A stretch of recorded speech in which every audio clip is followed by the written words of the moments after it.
Lately, I've noticed that the Australian media seems to be interested in American politics much more than they were years ago.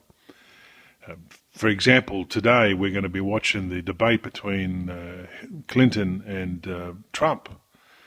They put it on air live because they expect that it'll be somewhat entertaining.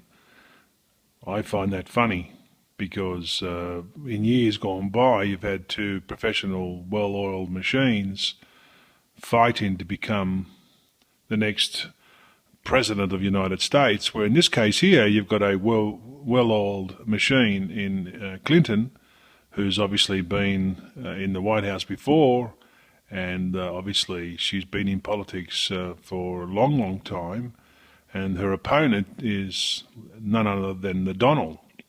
The Donald is known for many things, but being a politician and being a diplomatic individual is not one of them.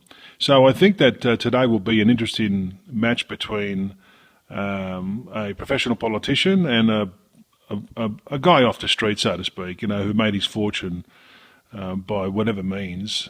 He's up there and he's made his money.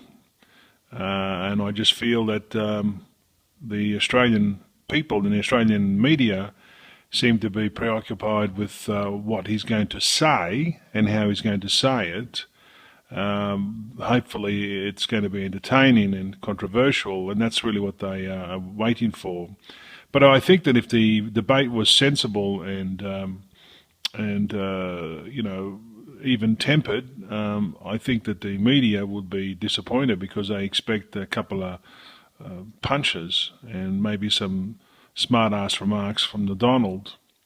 Anyway, I'm going to watch it and see what goes on, and hopefully I might get a laugh or two.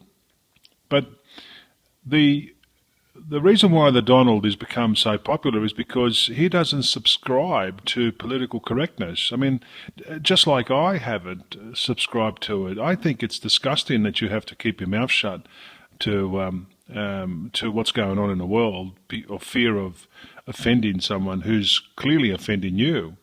So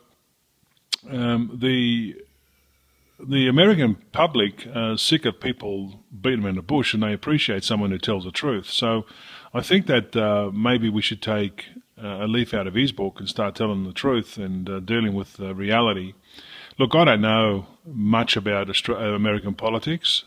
I do know that they have a different welfare system and schooling and health system. Ours is far superior, and thank God we have that.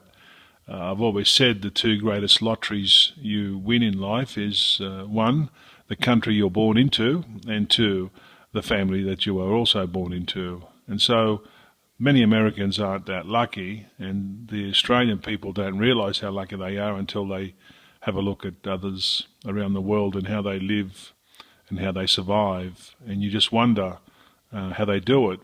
And you'd have to stop and think, my God, I'm concerned about my little problem.